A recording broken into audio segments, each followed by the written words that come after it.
Remember, everybody on the planet gets 24 hours in a day. There's no special people that get 30. There's no people that are punished that get 20. Right? Everybody gets 24 hours. Welcome to Life of a CISO. I'm Dr. Eric Cole, your host, and we'll be taking you on a journey each week on what it takes to be a CISO and what are solutions that you can implement today if you are currently a Chief Information Security Officer or if you want to be one in the future. This is Life of a CISO. Welcome to this week's episode of Life of a CISO with yours truly, Dr. Eric Cole.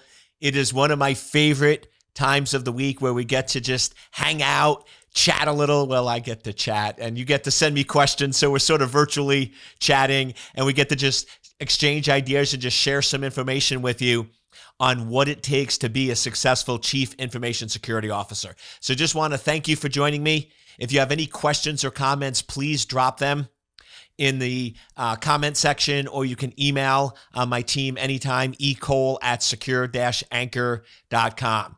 What I'd like to start off with this episode is, to me, probably one of the most important qualities of being a very good CISO is being a good communicator.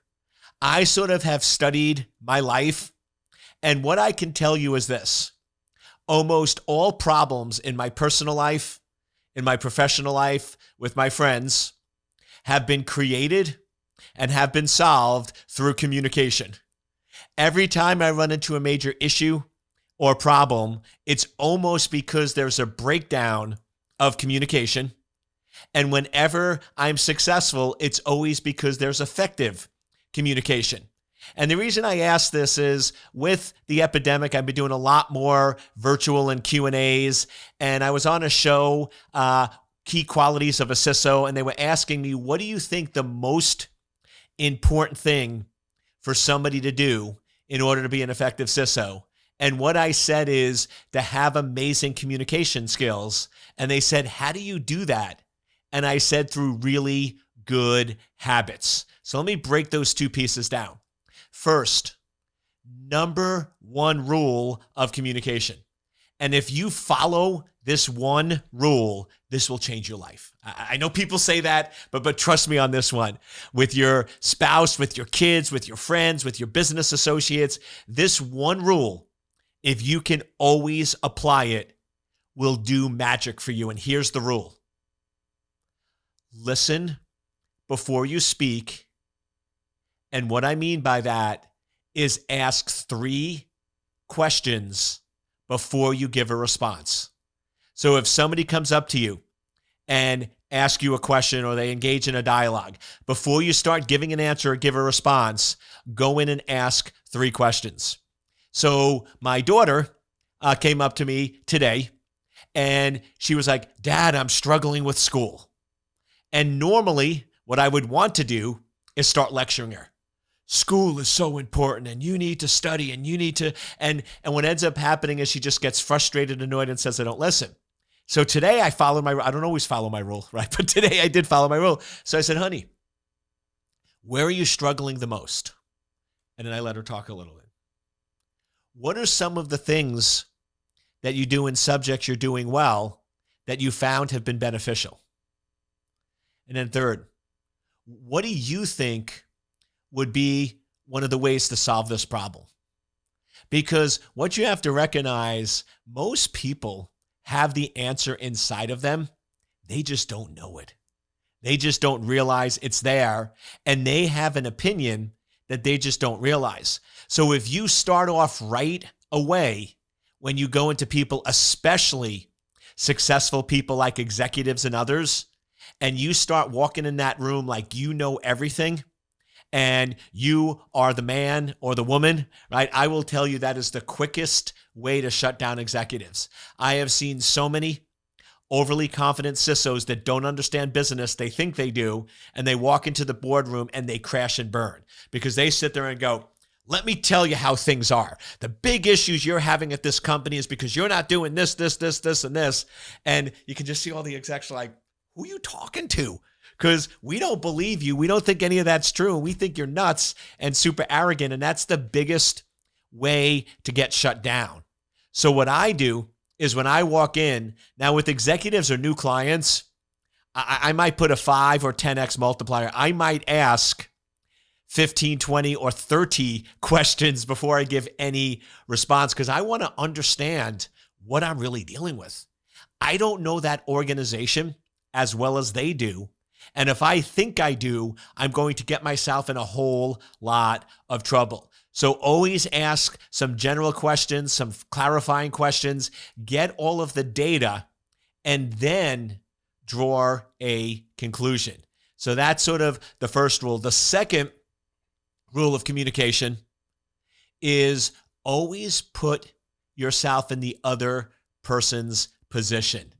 And this is a hard one for people, but always think of it from their standpoint. Always go in and say, okay, how would they view this? How are they looking at this problem? Look at it through their eyes. And then once again, that completely and totally changes your perspective. So when I walk in and I talk with an executive, I'm always looking at it through their lens. And their lens is they have a business to run. They need to make sure that they show profitability.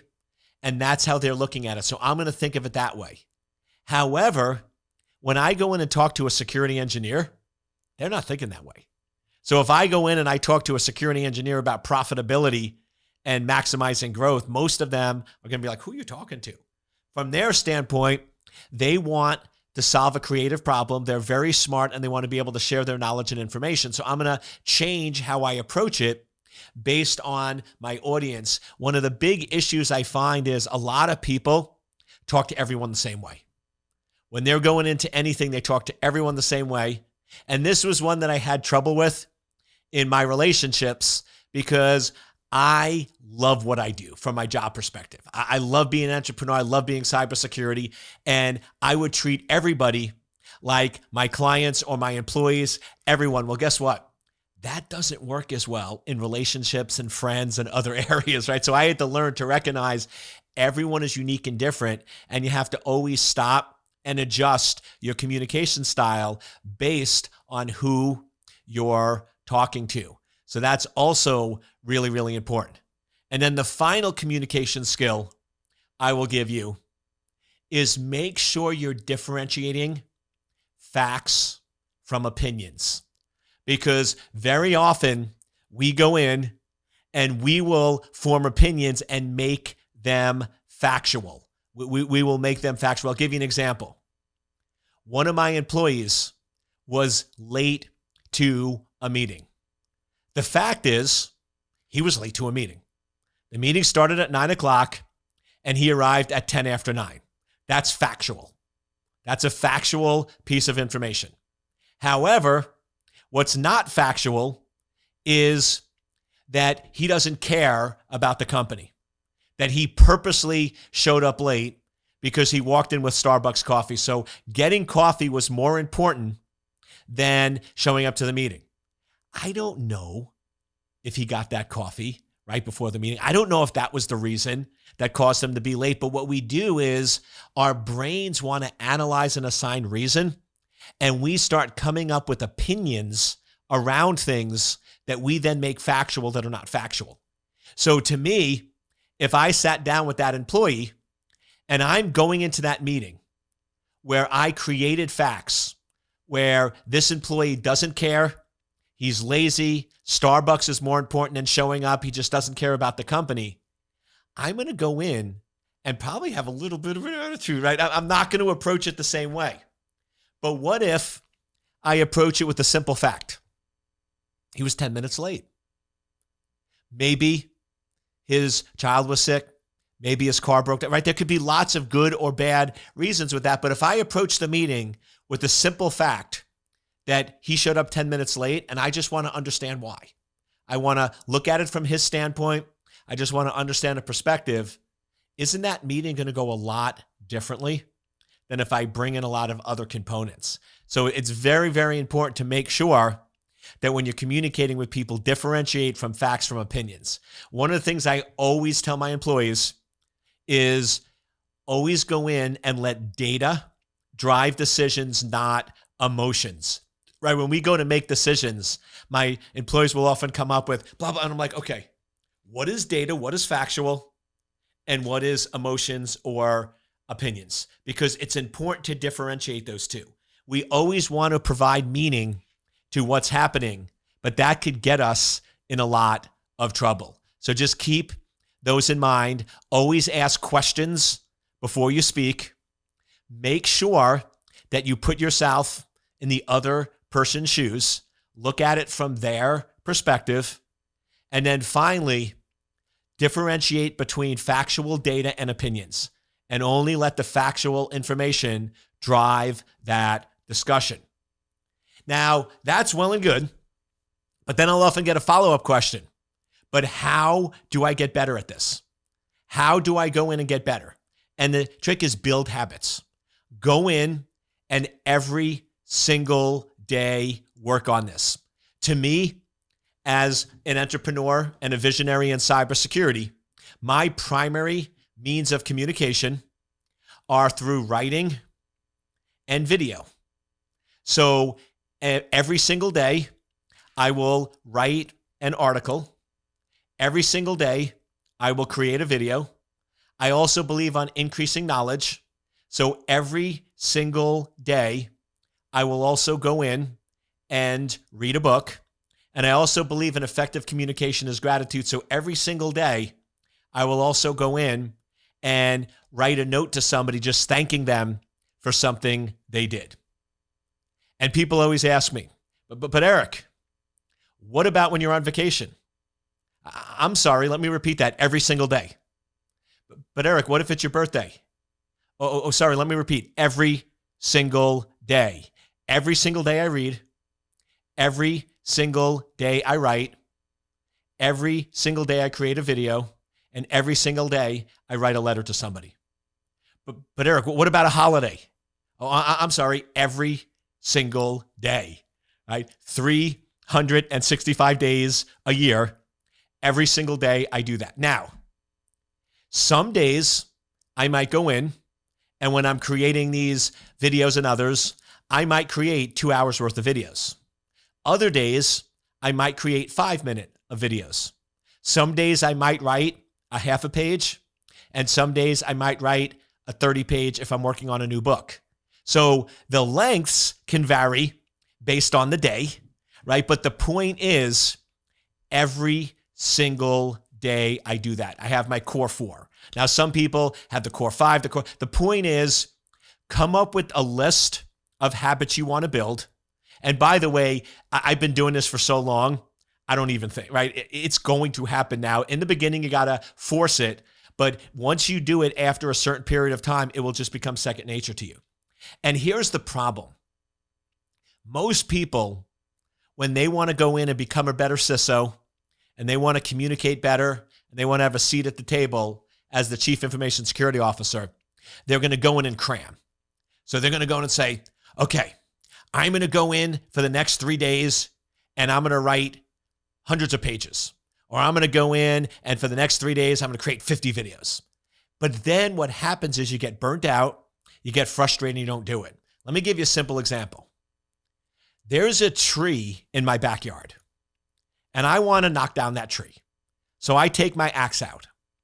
The approach that most people do is they will block out an entire weekend to chop down the tree. So they're going to go out there Saturday morning, nice and early with the axe, and they're going to start chopping and chopping and chopping and chopping and chopping and chopping. And all day long, they're going to chop, chop, chop. And then they're going to wake up Sunday and they're going to chop, chop, chop again. And the tree didn't come down. So then they're going to get frustrated, they're going to get angry, and they're going to give up on it. Now, a couple of observations. If you're going out to chop down that tree, probably the first 30 minutes, you're making the best strokes because you're energized, your muscles are strong. But after 1 or 2 hours, you're probably not swinging the axe and it's not going the way it should, and you're really tired and you're not getting good strokes. And by the end of the day, I mean, you're just barely moving that thing. So your productivity declines rapidly in doing that. And most of the time, we're not successful. Here's my approach. What if every day I wake up at 6 in the morning and before work, so it doesn't interfere with my day or work or anything else, I take that axe when I'm nice, well, and rested, and I go out to that tree. And as hard as I can, I swing at that tree 4 times. Whack, whack, whack, whack. I put the axe down and I continue my day. The next day I do the same thing. Every single day, no matter if it's raining, snowing, or what's going on, I do that. What will eventually happen? What has to eventually happen? The tree has to fall down. It has to. Now, it might take a year. It might take 2 years. It might take 8 years. It might take 15 years. But I can guarantee if every single day you do that, eventually the tree will fall. And that's how I do my habits, is I don't go in and try to change the world in a day or two. I don't try to cram or rush. I go in and every single day I swing that axe. And my 4 swings are whack 1, I read.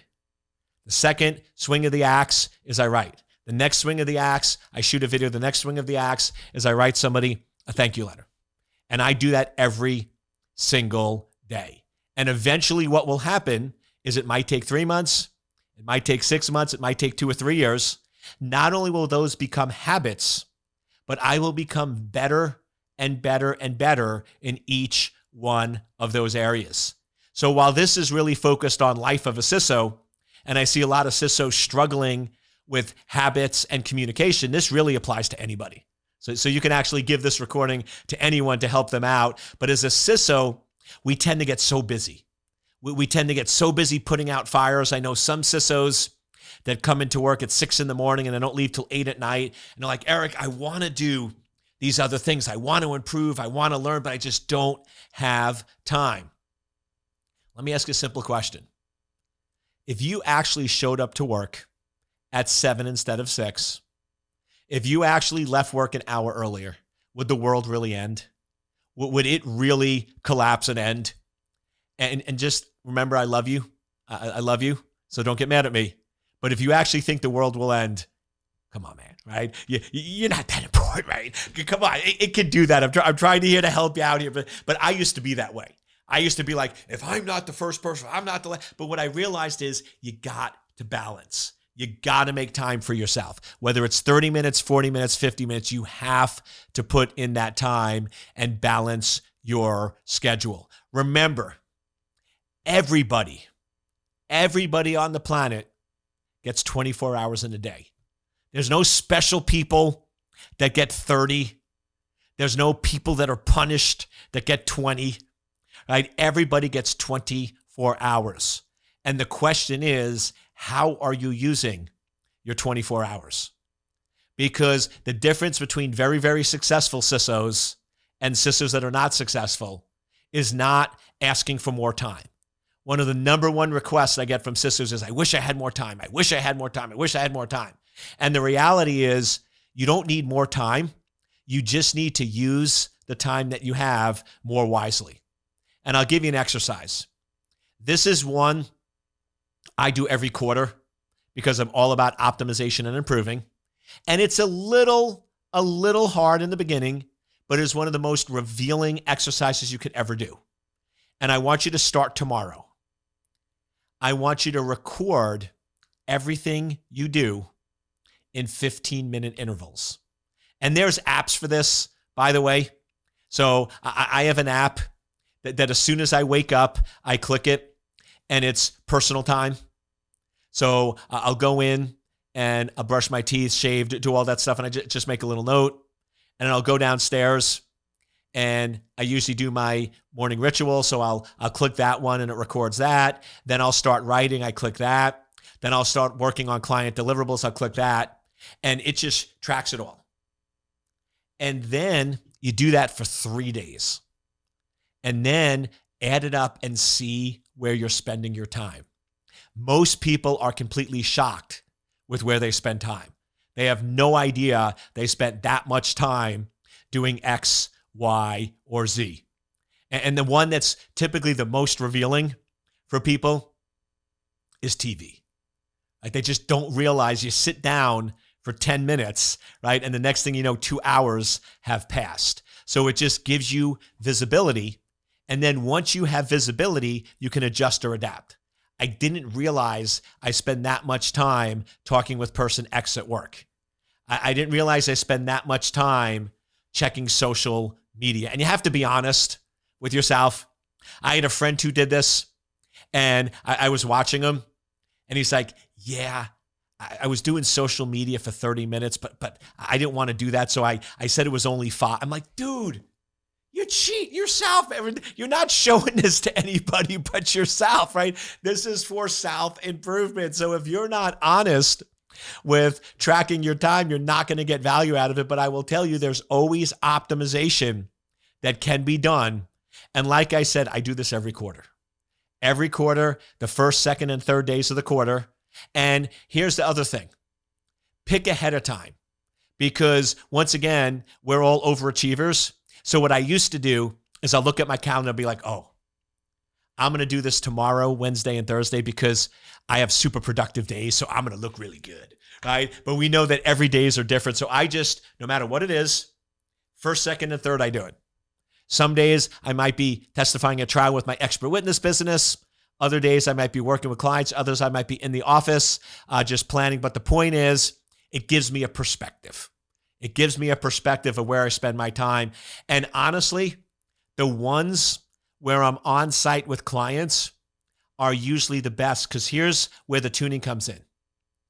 The 8 to 5, there's not a lot you can do on that, because I'm either in a deposition, I'm working with a client. Even if I'm in the office, I'm working, I'm delivering. There's little bit of tweaks that you can do there, but it's the before and after. It's what you do as soon as you get up, what you do in the morning, what you do on your way to work, what do you do after work. That's where the optimization can really come in, and you can really get that good visibility. So even if you're in full billable days, you still want to go in and track your time and just see where it's being used, how you can optimize, and how you can improve that overall process. And then the other thing that I'm also a big fan of with CISOs is, what are your goals? What do you want to achieve? Most CISOs grew up on the technical side, are really good at firefighting and putting out fires. And I'll go in and ask them, okay, it's mid-October. What are your fourth quarter goals? What are the 3 goals that you want to accomplish by end of the year? What are the 3 things that if you accomplish them by the end of the year would make it a great year? What are those specific goals that you have in place? And most of them either joke around with me, oh, I don't want to get fired, or I don't want this to happen. I don't want, but they really can't answer that question. So the other big thing I would put in there is clearly define your goals, and then ask yourself, is the current position that you're in allowing you to get closer to those goals? And then every day you go in and you schedule time to work on those goals. Now, some days it might be 20 minutes, some days it might be 2 hours, but every single day. I've worked with a lot of different people that are very, very, very successful, and people that aren't as successful. You know what the difference is? If I had to go in and give you one difference that I can articulate. Now, there's a lot you can say, mindset and others, but a visible one you can articulate. It's the very, very successful people have their entire day blocked out. When you go in and you look at a very successful person, if you look at their 90-day calendar, it's almost all booked. You might go, well, that's inefficient. No. Here's the trick. It's booked with things that will get them closer to their goals. So if you go in and look at my calendar, I am fully booked on Friday. But 2 of the hours on Friday is to do the final review of my book. I have a new book coming out. One of my goals was to get it finished by December. I'm actually ahead of schedule. I'll have it finished this week. But for 2 hours on Friday, I'm going to finish that up. Final tech review, ship it off, and it will be done. There's then 1 hour for me to work on my business. We have one of our product lines that's not performing as well. So I need to go in and spend some thinking time, figuring out what are some new strategies for marketing, what's messaging, who's our target customers. So I have an hour blocked out for that. I then like to periodically during the week, I'm a big fan in health. So I do Chiro, which is the freeze where you go in the chamber where it's super cold. And then I do a 45-minute sauna session. And it takes 10 minutes to drive to the place and 10 minutes back. So 45 minutes for the sauna, 5 minutes for the Chiro, 10 minutes there, 10 minutes back, hour and 10. That's on my calendar. It's actually down to that level where I have an alarm that will go off at 9:50 that says head to the place. My appointment's at 10 o'clock, 10:45, I drive home. It's to that level. And I know some people think that's crazy, but here's what happens. If you have a meeting, if you have a phone call, if you have something that's scheduled, you do it. If you sit there and have this open time, and this is what I used to do. So you go in on Friday and you're like, oh, Friday, I have 4 hours open. I have 4 hours where I don't have any meetings, anything planned. Oh, it's going to be awesome. I'm going to go in, I'm going to work on it. What ends up happening? We get distracted, we get this, we get that, and we never get that done. If something is important enough for you to do, it needs to be scheduled. You need to schedule out the time. When I coach CISOs, that's one of the first things I do.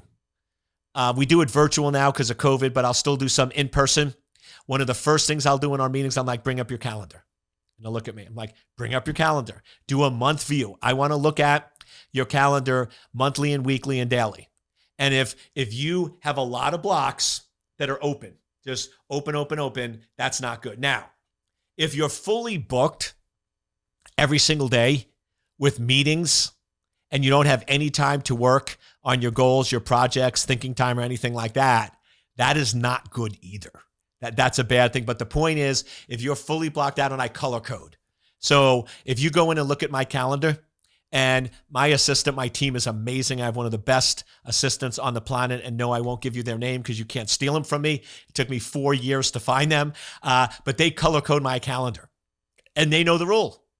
And the rule is, on any given week, no more than 50% pink. And pink are meetings and calls and other things like that. Things that I need to do as the owner of my company, but they are very time consuming. So no more than 50% pink. She knows that. Then I typically do 15% green, which is, I have to remember this. She does all the color coding. 50% green. I think that is personal, like exercising and health, like the sauna and stuff like that. Then it's maybe another 20% on thinking time, and then 15% on family and personal. And that's sort of how I organize. So I can spot check. I can look at any week or any month, and I can be like, okay, are we good or bad on this? Are we ahead or behind? For example, last week, there was only 10% pink. And guess what? Some of our sales numbers were a little low because I didn't do as many client calls, right? So I have to adjust and adapt on that. Now, once again, the percents aren't what is important. That's different for everybody that's out there. But the point is, if you want to be successful CISO, you need to get some of these soft skills down. You need to be able to get your communication. You need to manage your schedule. You need to make sure that you're not spending all your time putting out fires. Now, yes, in the beginning, it might be 80%, but then your goal should be every month to decrease it by 10 or 15%. And get less and less and less. And then the final thing I want to finish with, I briefly mention it, but I want to explain what it is. One of the biggest life-changing things I've learned in my 30s from one of my mentors who has since passed on and is now guiding me from above, right? But one of the things he taught me that's probably one of the most valuable things I've ever learned is thinking time. Is time where you just think about a problem. Because what's the issue? Most of us, when we have challenges and problems that happen, we just either get frustrated, we get angry, we get mad, and we make rash decisions. But we don't actually spend time thinking about what is the best solution. So what I will do is 3 times a week, my assistant blocks out thinking time. And literally on the calendar, it's just thinking time. And it's an hour. And what I do is I have a notepad that I carry around. I'm still a little old school, right? I always carry around this notebook. And as challenges, issues, or things come up throughout the day, I just write them down. And this is one of the other best inventions, 4-color pens. Oh, I love these things. I love these things. So if it's something really critical that has to be done, I do red. If it's a little less critical, blue, green, black. So I actually have a color coding scheme with the 4 colors, and I carry the notebook. Then tomorrow, 8 o'clock, when she has an hour blocked out for thinking time, I take out my notebook and I flip through and I say, oh, here's a question that I really need to get answered. This is a challenge I have. And then here's the rule. I start my timer, and I actually love it. I have one of the old hourglasses that you tip over with sand, and it's 45 minutes. That's my peak. 45 minutes is my number, and then I have a 15-minute stretch. That's where the hour comes in. So I flip it over, and here's the rule. No idea is silly or stupid, and the pen doesn't stop moving. So I now go in, and I say, okay, what are some solutions to this problem? And I just start writing down. And what's funny is, in the beginning, it's some of the obvious ones, and then you might have some silly ones in the middle. But typically with me at about the 20, 25 minute mark, I start getting really creative because the pen has to keep moving. So I have to just come up with crazy, crazy things. And then that's when the juice really flows and I come up with some of my best solutions. And anything goes. I will tell you, the other day, one of the things was I had a client that, this very rarely happens, but I had a client that wasn't happy. And won't get into the details, but I wanted to brainstorm, how can I make this client happy? How can I go in and sort of incentivize them? And one of the things that I came up with was buy them a puppy. Yes, I actually wrote it down. Now, I didn't actually do that, right? But that just shows you anything goes, right? Crazy, crazy ideas, because this person loved animals. And I'm like, and I know they were going through a hard time, which once again, not making excuses. So I was like, if I buy them a puppy, that would probably make them real happy. Now, there's other reasons you don't do that, but the point is you get super creative. But to me, the CISOs that are really good are the ones that are forward thinking. They're the ones that look like they have a magic genie. And that's what a lot of my clients do with the vCISO work, is they go, Eric, how do you predict the future? You always seem to know where things are going. You always seem to be a couple of steps ahead, and you always make sure we're prepared. For example, many of our big clients, last June, I went to them and I said, listen, you need to move to the cloud. Being reliant internally, you need to be location agnostic. We need to go in and do this, and it needs to be done by first quarter, by the end of the first quarter. So that means by April 1, 2020, this needed to be done. I kid you not. If you know what's going on here, what pretty much happened right around April 1? That's when companies shut down because of COVID. And my clients were like, how did you know this? And I'm like, I didn't know COVID was coming, but I knew something was coming like this because it was inevitable. And you know how I came up with that? Thinking time. So if you want to be an amazing Chief Information Security Officer, at least 3 times a week. Now, you might want to start with 15 minutes because you got to build the habit, and 20 and 30, and figure out what your sweet spot is. I have friends of mine, their sweet spot is 30 minutes. I don't ever recommend going more than 60, between 30 to 60, but at least 3 to 4 times a week, do thinking time where you just think. All the answers you need are up here. You just have to give yourself the time and the freedom to do that. So I know this episode was a little more on the soft skills. I had a lot of requests saying, Eric, can you give us some tips for being a productive CISO, managing busy schedules, communication, all those factors. So I felt this was a good episode to do that. Once again, thank you for joining me on this episode of Life of a CISO. Continue to join me on my mission to make cyberspace a safe place to live, work, and raise a family. And if I can help you in any way, shape, or form, ecole@secure-anchor.com or drop a comment below. Thank you so much. And until next time, be safe.